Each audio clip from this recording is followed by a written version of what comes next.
Pembangunan 488 toilet sekolah di Bekasi yang dianggarkan dari dana APBD tahun 2020 senilai 98 miliar rupiah diduga syarat korupsi.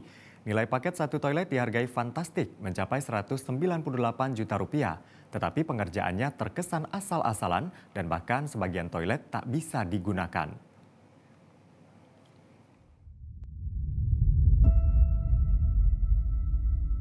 Pembangunan toilet di 488 SD Negeri Bekasi sudah tak lebih hanya hajatan bagi-bagi proyek di lingkungan kekuasaan Bekasi. Mengatasnamakan pandemi, duit APBD digangsir. Proyek ini dibangun menggunakan APBD Perubahan Kabupaten Bekasi tahun 2020. Dibangun di 488 sekolah dasar negeri dengan total anggaran hampir 98 miliar rupiah. Nilai paketnya selangit. Sementara kondisi bangunannya dinilai ala kadarnya dan bahkan amburadul. Aroma korupsi kuat menyeruak di balik proyek toilet sekolah ini. Di SDN Sukatenang 04 di Kecamatan Sukawangi. Bangunan toilet ini luasnya tidak sampai 9 meter persegi. Namun nilai proyeknya mencapai 198,5 juta rupiah. Ironisnya, meskipun bangunan belum diserah terimakan ke pihak sekolah, namun kondisinya sudah rusak. Pembangunan toilet ini digarap oleh kontraktor PT Alma Karya Sejati. Pembangunan toilet itu PL artinya penunjukan langsung. Artinya proyek tersebut dibagi-bagi terhadap orang-orangnya dekatnya Bupati Haji Eka, orang-orang dekatnya di Dewan juga. Ada beberapa onum Dewan yang ada sampai 200 titik untuk dia. Seperti dilansir di halaman resmi Humas Kabupaten Bekasi, dokumen pelaksanaan perubahan anggaran atau DPPA APBD Kabupaten Bekasi tahun 2020 baru disahkan pada 23 Oktober 2020.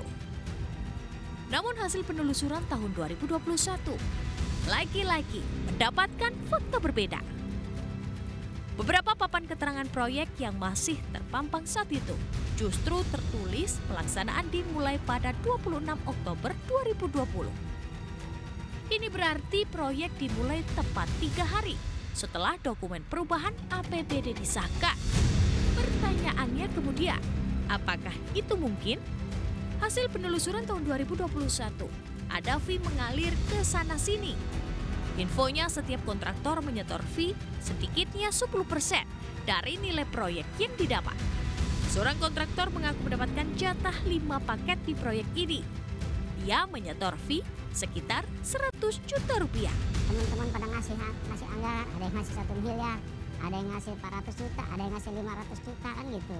Ada yang ngasih ya 20-30 juta, ada kan gitu. Jadi mereka nuntut gitu karena tendernya gagal, akhirnya keluar tuh. Jadi dinas itu ngasih kegiatan yang MCK. Minggu lalu KPK telah menetapkan 2 tersangka. 1 tersangka telah meninggal dunia. Dan bisa jadi tersangka yang dimaksud adalah mantan Bupati Eka Supriya Atmaja yang meninggal karena COVID Juli 2021 lalu. Dari 2 tersangkanya kan yang 1 meninggal, kalau nggak salah bupatinya itu. Tapi di bawahnya kan ada PPK-nya.